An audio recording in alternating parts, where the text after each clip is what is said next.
Congratulations. This is not the way we envision celebrating your accomplishments. A virtual commencement while sheltering in place instead of a huge, raucous, up-close and personal Chicago send-off.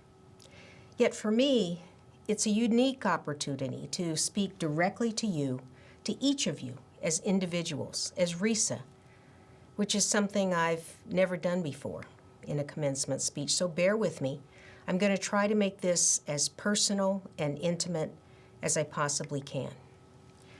Right now, you and your classmates' emotions and experiences are so much more complicated than those of previous generations.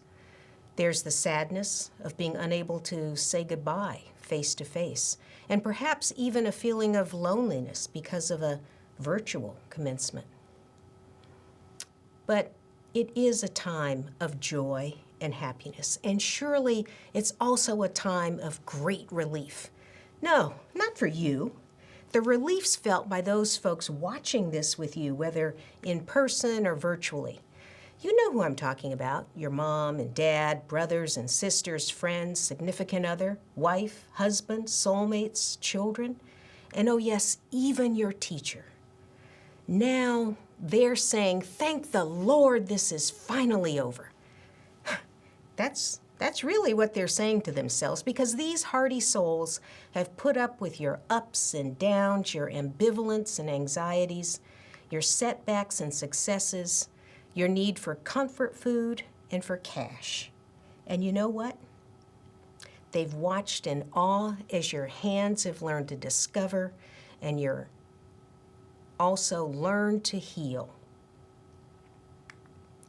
Most of all, through it all, they have loved you, no matter what. This is their celebration too. And I'd ask that you take out your phone, take a selfie, and send it to that special someone along with a heartfelt thank you.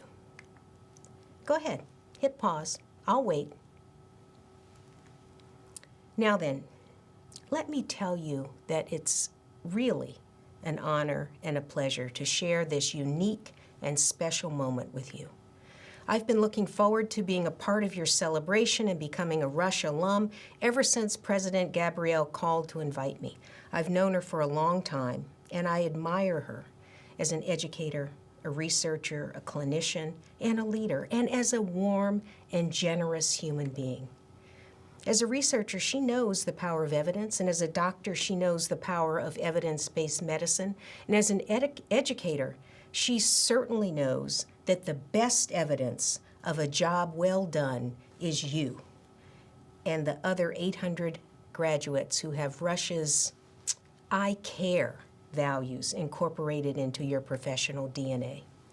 A couple of weeks ago, there was an article in the Washington Post detailing the design and high-tech equipment at Rush University Hospital that was especially made for crises like the ones we are enveloped in now. Wow, it was impressive. But what I remember the most is the comment from the hospital CEO, Omar Latif, who said, what really defines your response isn't so much a building or the number of beds, it's the staff and the culture of the institution.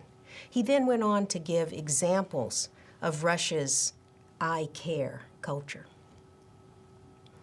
Now, right now, it may seem surreal, but you have succeeded in making it all the way through.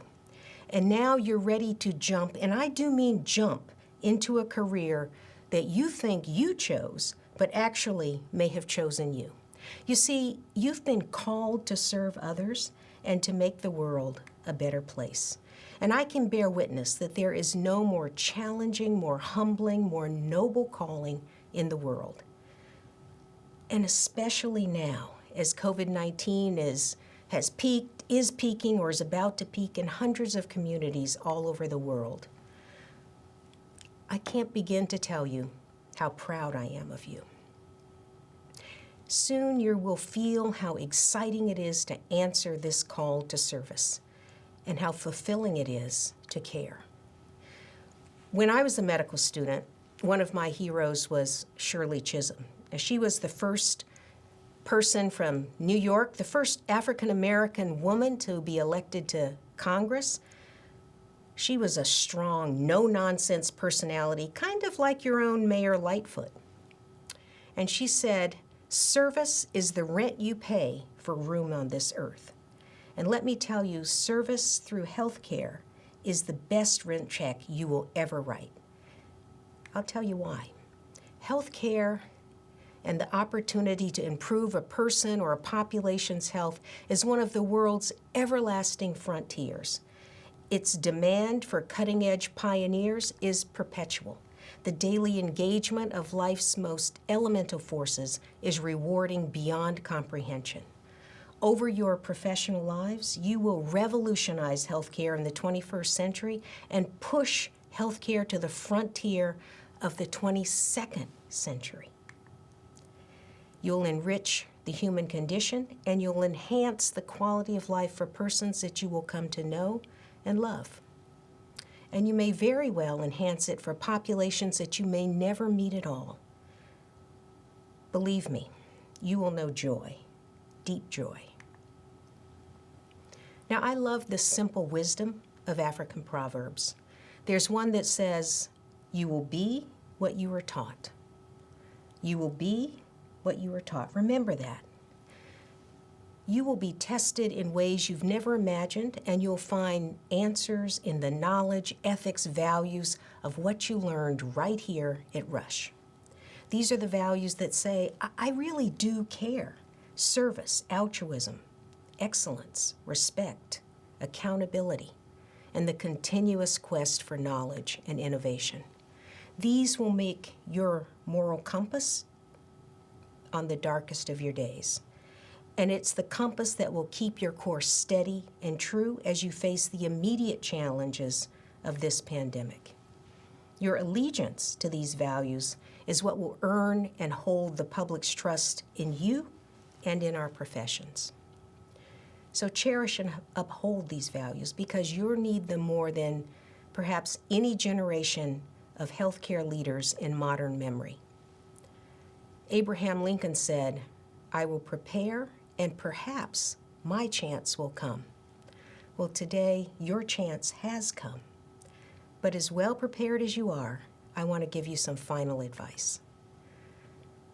I'd call it my own value set of P's, 4 P's, in fact. And this is what I wish for you. First, I wish for you perseverance, the steadfast grit and endurance to achieve your goals despite failure, obstacles, and discouragement. Helen Chu had perseverance.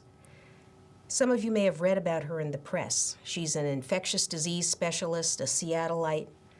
And when COVID virus hit her county, she was already collecting nasal swabs from people with flu-like symptoms as part of a federally funded study. Dr. Chu knew that if she added a test for the COVID-19 virus to her protocol, she might be able to identify cases in time to stop the spread. Repeatedly, she asked state and federal officials for permission to repurpose the test so that she could monitor COVID-19. And repeatedly, she was denied. Finally, after losing weeks of precious time, she couldn't bear it anymore and went ahead testing for COVID-19. She was probably thinking it's better to ask for forgiveness because permission didn't seem to be coming. And then when she found the first positive COVID-19 case among her sample, it was a youth who'd not traveled to China. The officials told her to cease and desist because she did not have informed consent for the COVID-19 test. Well, of course, this makes perfect ethical sense, except when the world is on the threshold of a pandemic. Later, an ethics board ruled that in light of the crisis, it was unethical not to test. Finally, Dr. Chu had the permission she'd long sought. Perseverance, the first P. The second P I wish for you is passion. Passion fires the power to persevere. Passion is the gift of wings on which you soar. Passion keeps you believing and it keeps you going. Former First Lady Eleanor Roosevelt, another one of my heroes for her passion to pursue social justice every single day, said, "Work is easier if your heart is involved." And I wish for you to find your heart and your passion, because she was right. The work is easier if your heart is involved. Passion, my second P. Productivity is the third P. We need you and what you can do. We need your fresh ideas, your creativity, your solutions to our whole world of problems. Here's just a sampler.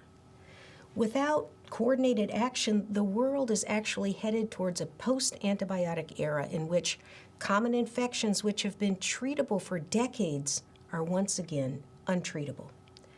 Each year in the U.S., at least 2.8 million people get an antibiotic-resistant infection. And now all of us have an understanding of what it's like when a serious infection is not treatable.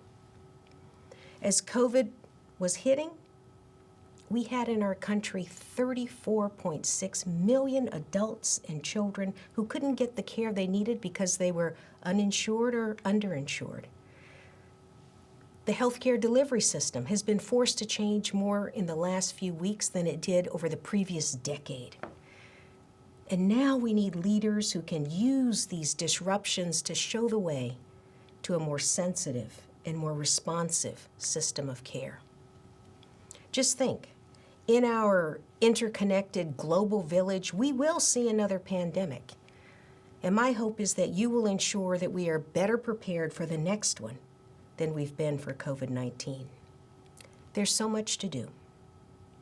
Productivity is the third P. So here then is the entire formula. Perseverance plus passion plus productivity equals P to the fourth, which is pleasure. Follow this formula with passion, and work will bring you pleasure. The trick is to relish the process as much as the prize. And here's an absolute must. Keep a healthy balance with the other rewarding spheres of your life, your family, friends, community, your personal interests. Now, your generation is better at this than mine. Still, you have yet to know the demands that await you in your personal and professional lives ahead. Know what nurtures your spirit and attend to it. For me, the answer's obvious. Family is everything. And boy, these long weeks of being shut in has really reinforced that. My mother was a pediatrician. She met my father, who was a general surgeon, at Meharry Medical College in the 1940s. Now, back then, the realities of racism and gender discrimination were formidable, and she overcame great odds to answer the calling to practice medicine. And my mother always made time for me. Saturday mornings when I was little, we would ride to her office together, our special time, just the two of us. And then I would go off and take swimming lessons nearby while she started seeing patients. And afterwards, with my hair wet and smelling of chlorine, I'd walk back and play in her office. I loved being there with her and her patients. Those memories still comfort me. And then I became the medical mom and understood how her work and her family each gave her so much pleasure. Like her, I learned to share my work with my children. As little kids, my daughter and son would happily make rounds on the weekends or attend some medical meeting with me. These were our special times: treats in the hospital cafeteria, running to catch a plane, room service, a day off from school. And these memories now comfort us. So create your own memories that comfort. Pleasure is the final P. Enjoy your work and nurture your spirit. One is as precious as the other. Now, the older I get, the more I treasure life's sweeter gifts. And for me, anything that novelist and poet Alice Walker writes is as sweet as it gets. So I want to leave with you one of Alice Walker's poems as my final wish on this, your day of days. She called it, "The nature of this flower is to bloom." This is what it says. Rebellious, living against the elemental crush, a song of color blooming for deserving eyes, blooming gloriously for itself. My fellow alum, live against the elemental crush. Become a song of color. Bloom for deserving eyes. Bloom gloriously for yourself. Congratulations, my friend.